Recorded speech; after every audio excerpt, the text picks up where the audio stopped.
Vehicle-to-grid could be the biggest energy innovation since renewable energy became commercially viable. But how does it work? Let's find out.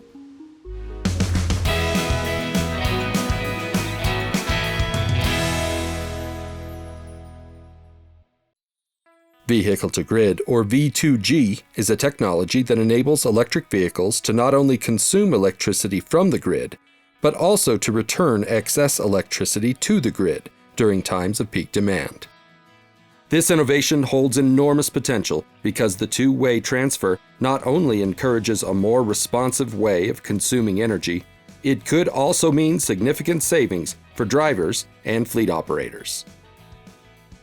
The reason it works is because of the inherently low utilization rate of private vehicles. We may drive our electric car to and from work, or to the lake on the weekend, but most of the time, this large battery on wheels is an asset just sitting there on the street or in the driveway. Most EV drivers are only using a fraction of their battery capacity.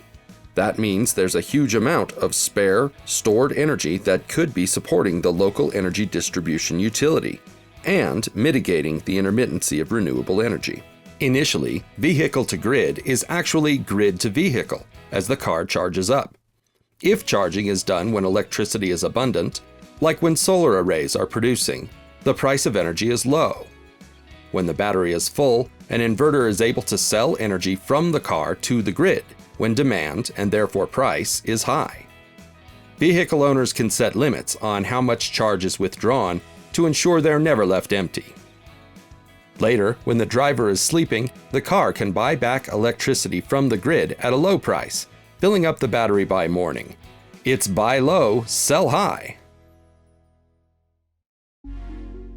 If potentially thousands of these mobile batteries could be deployed in an instant, they would become a system-wide asset, lowering the per-unit costs for the entire customer base, while reducing the need for large, rarely used infrastructure, as well as fossil fuel burning generation.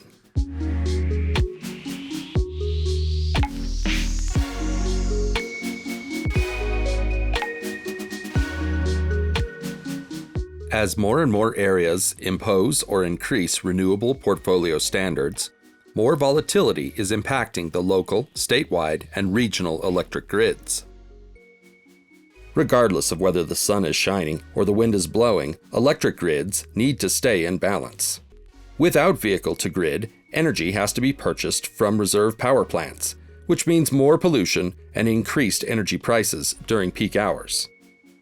If the energy from thousands of car batteries can be aggregated and managed to work alongside the grid, it won't need to rely on more central power plants to fix constraint issues. But one question always looms over the V2G discussion. Doesn't excessive cycling cause a vehicle's battery to degrade faster? Not necessarily. The single biggest factor of degradation to a lithium-ion battery is time spent at full charge. With V2G, you're allowing your car to move to a lower state of charge while getting paid for it.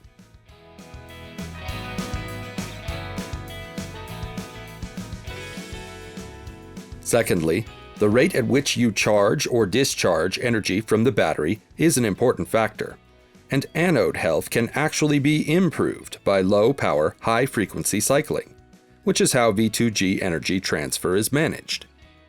So V2G makes sense not only in providing a quick and cost-efficient form of local energy storage, but also in developing a more dynamic energy system where everyone can benefit.